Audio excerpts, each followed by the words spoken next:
This is abysmal. This is grotesque.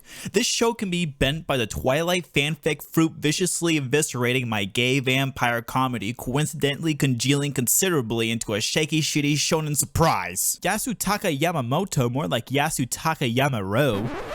Hey, you might be wondering, why is this guy raging about the newest Webtoon Crunchyroll adaptation, Noblesse? Well, in order to find out the reason why, we'll have to rewind all the way back to the simpler time of spring 2020. It's April and the world is shut down due to a much less cool T-virus spreading throughout the lands. I'm just starting to make anime reviews and look what we got here. Tower of God is getting an anime. Everyone goes wild while I'm just sitting here wondering what the frick is a manhwa.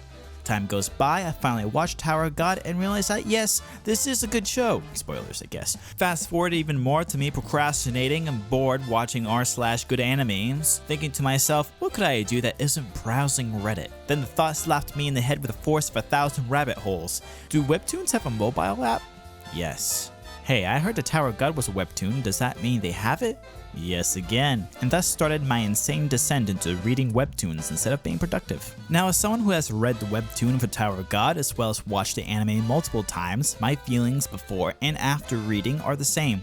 It's a good adaptation. Specifically, the anime excels at condensing down all the necessary information needed to get the audience up to speed with all the characters' motivations and the basics of the world, while leaving enough room for the fights and dramatic moments to have their time and soak the viewer in.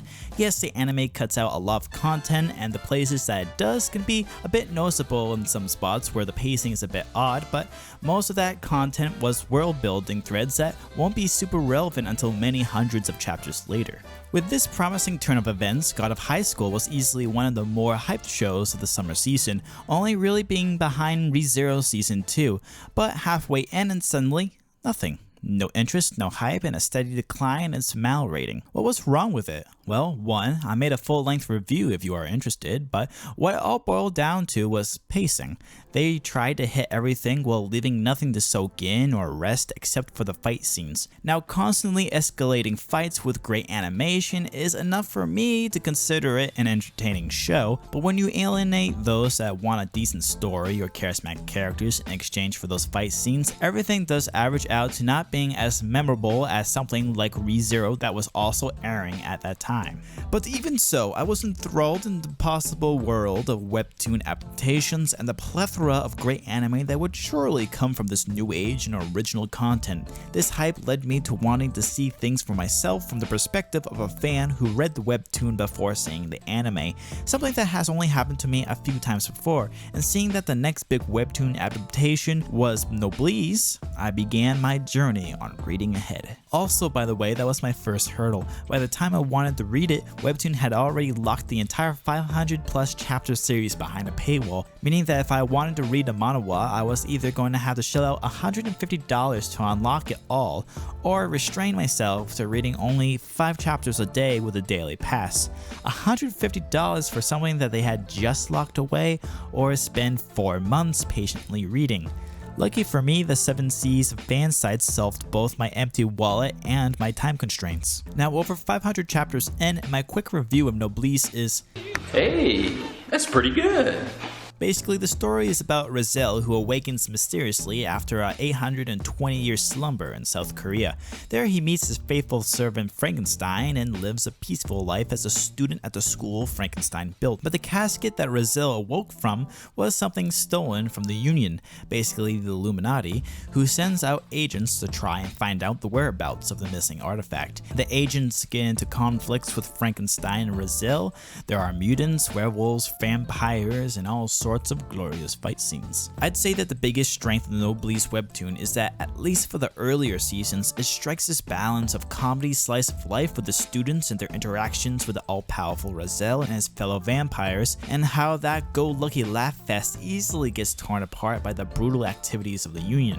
Its ability to hold this distinction between supernatural slugfests and bubbly buddies is reminiscent of older shonen stories. This balance really only goes way over the edge towards the constant fight scenes once we get over halfway into the story and we move away from the kids to being more introspective towards Rizal, Frankenstein, and the multiple superpowered children they adopt along the way.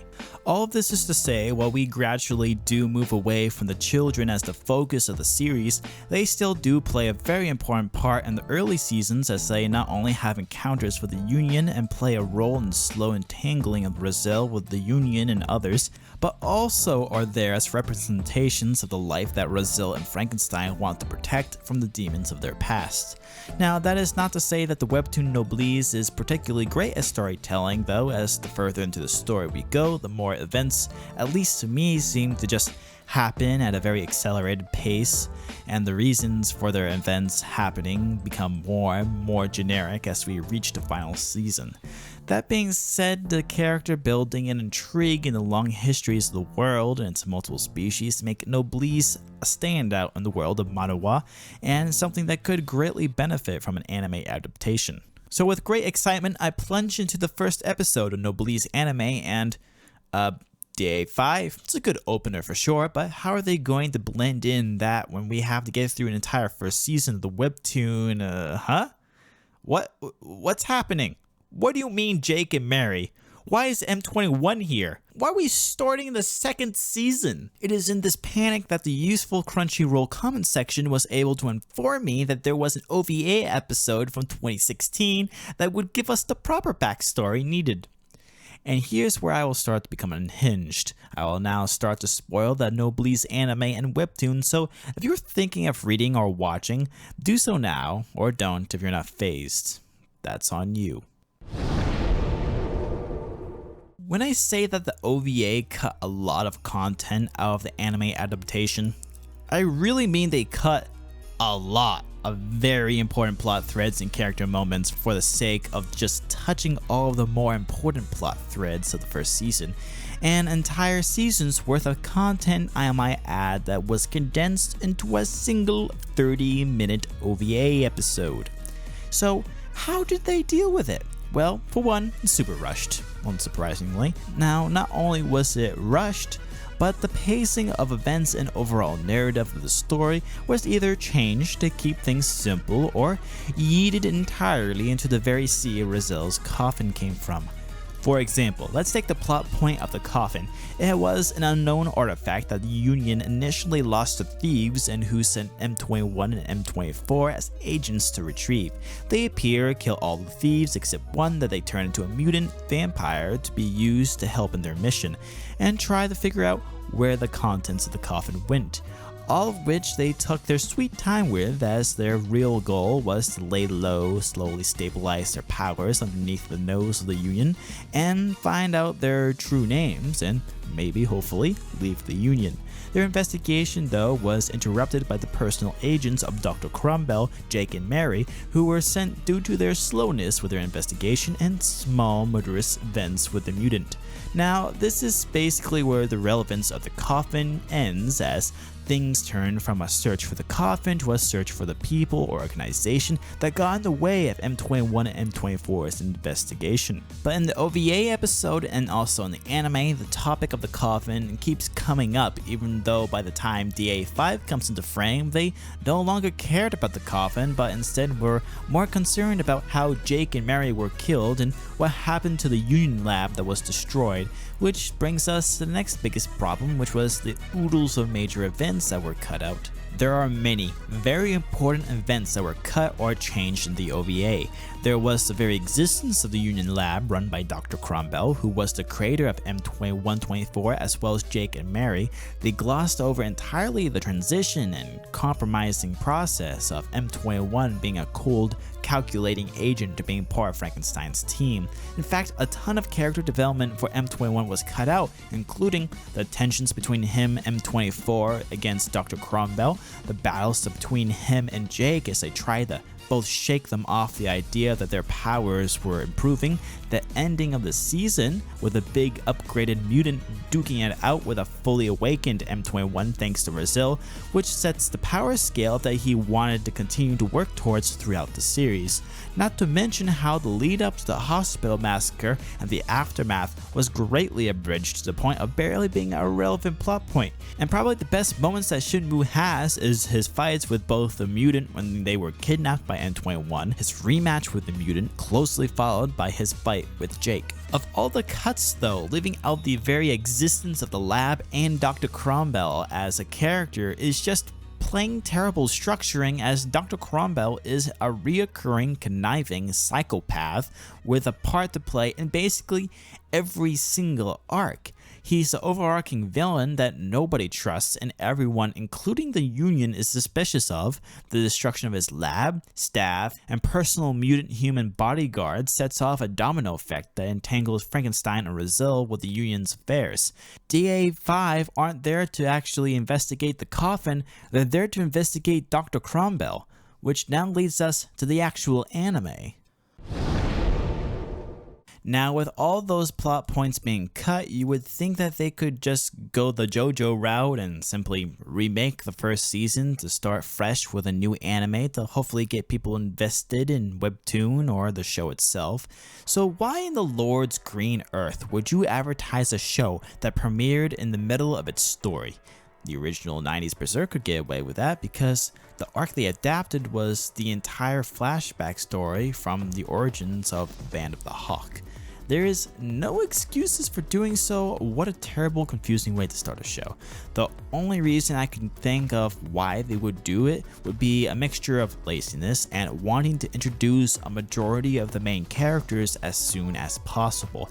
But even so, even if you did want to cut out most of the things in the first season just to accelerate the evolution of the show into a shonen, the least you could do would be to restructure the story enough to at least have the show itself be competent on its own merits, like a reverse Full Metal Alchemist, the original. You might have guessed with a line like that even with them actually reshuffling the events in the anime to accommodate the OVA, the anime itself is very lackluster. So allow me to make a mini review of the show. The story, besides needing the OVA to make sense, has a very rough time deciding on what character it wants to focus on, dragging down the development of the characters themselves. While most of M21's character development would have been in season 1, another large phase for him would be his hostile yet friendly older brother-like relationship with Regis, who is openly hostile with not just M21 but all mutant humans. On top of that, at first the story wants us to focus in on M21 being the main character, going through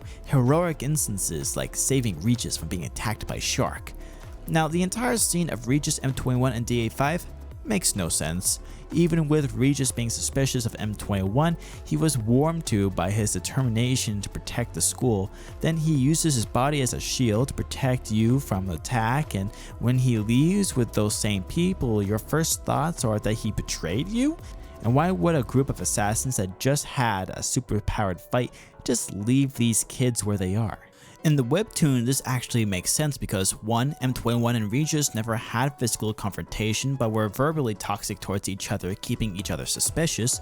2. M21 willingly goes with DA5 even though they treat him like crap because they could hold the key to him learning his and his dead friends' original names. And 3. M21 never shields Regis. In fact, Regis holds his own against Shark but was only stopped from finishing him by DA5's leader, Craius, who recognized him as a noble and thus someone that the Union should not get entangled with. There's also how terribly they treat the children, as their fights and problems really hold no weight as we haven't gotten to know them or their connection to Rizal or why they matter besides being kidnap fodder. A lot of the comedy is muted. Rizal is just kind of there as both a split focus as well as a plot device. Honestly, a lot of the narrative failures of the show stem from them trying their best to accommodate the OVA as the official start point.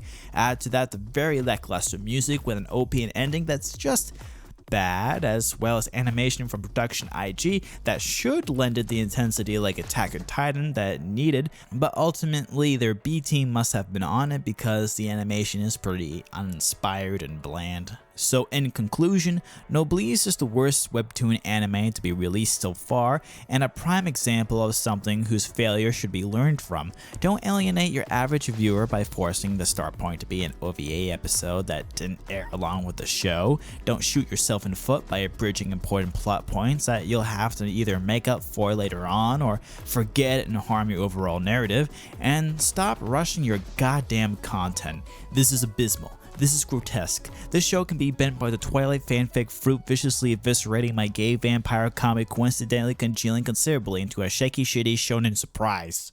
Thanks for watching. This video marks the very first kind of video essay rant kind of style of video on the channel, so if you liked it, I'd really appreciate it if you liked the video and comment below for the algorithm telling me what you thought about the video, what you think about Noblesse, the anime, or the webtoon, or really anything. I have a Discord you should probably check out. It doesn't have many people on it, but let's change that, huh? Subscribe if you haven't already, because you already made it this far, so you might as well. And until next time, stay cultured.